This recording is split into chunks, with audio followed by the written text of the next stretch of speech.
तो हम नीच शतक का वाचन कर रहे थे और नीच शतक में हमारा जो है मूर्ख पद्धति चल रही है। मूर्ख पद्धति का ये जो है 5वां श्लोक है, उसे लगाकर हमारा क्षय हो रहा जो अत पद्धति है, ठीक है। दिक काल वाला मंगलाचरण को लेकर ये 6वां है, इसलिए यहाँ पर 6 लिखा हुआ, आप समझ सकते हैं, मैं बार बार यही बता रहा हूँ। तो आप अपनी बुक अपने सामने खोल लीजिए, कोई टेंशन लेने में। अगर मैं बता दिया कि इसकी आपको PDF लेना है तो PDF भी मैं दे सकता हूँ। संस्कृत की किसी भी PDF के लिए आप हमसे संपर्क कर सकते हैं।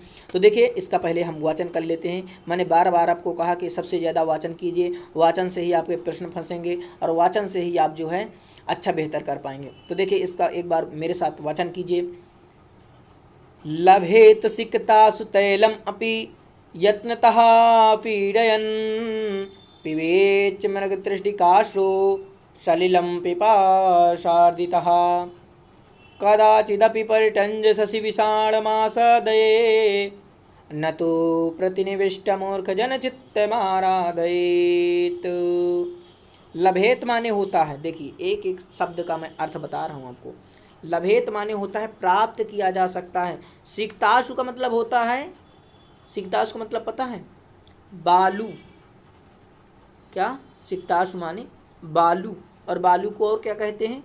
रेत भी कोई कोई कहता है ना। हाँ, तो बालू अथवा रेत में तैलम अपि, तेल।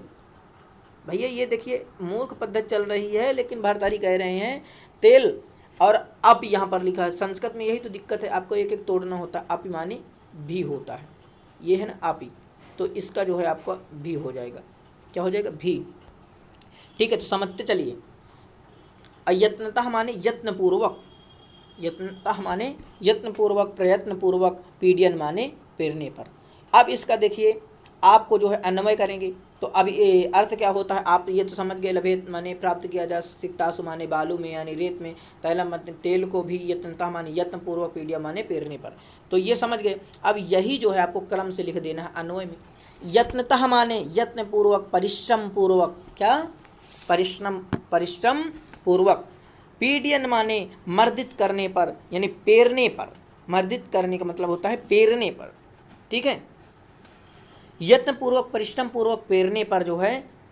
सिक्ताशु माने बालू यानी पेरने पर। मनुष्य सिक्ताशु, जो मनुष्य है, सिक्ताशु माने बालू में, अपि माने भी, तैलम माने तेल को, लभेत माने प्राप्त किया जा सकता है, प्राप्त कर सकता है। पिपासार्दितः, और पिपासार्दितः का मतलब आप समझ रहे हैं, पिपासा जो पिपासा प्यास से व्याकुल, प्यास से व्याकुल, सह माने वह, जो प्यास से व्याकुल है वह।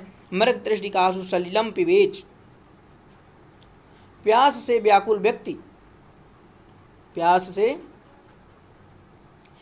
से पीड़ित मनुष्य खोजते खोजते संभवा मरुस्थल में भी मृगतृष्णा से भी जल प्राप्त कर सकता है, अर्थात जल पिया जा सकता है। कदाचिदपि परिटंजसि विषाण, और घूमते टहलते, भ्रमण करते, ठीक है, पृथ्वी पर आप अगर भ्रमण करेंगे यानी इधर उधर चलेंगे, खोजते फिरेंगे, तो किसी समय हो सकता है कि खरगोश के भी सींग प्राप्त हो जाएं, लेकिन इस खरगोश के सींग होते नहीं हैं। लेकिन भारतारी कह रहे हैं ऐसा संभव हो सकता है कि खरगोश से कहीं अगर आप घूमेंगे पूरे संसार में तो हो सकता है कहीं भी मिल जाएं, लेकिन न तो प्रतिनिविष्ट मूर्ख जन चित्तमाराधयेत्, लेकिन जो मूर्ख व्यक्ति हैं, हठी व्यक्ति हैं, उनको समझाना, उनको कुछ कहना हमारे बस की बात नहीं है। उन्हें ब्रह्मा भी जब नहीं समझा पाएंगे तो हम क्या बता पाएंगे।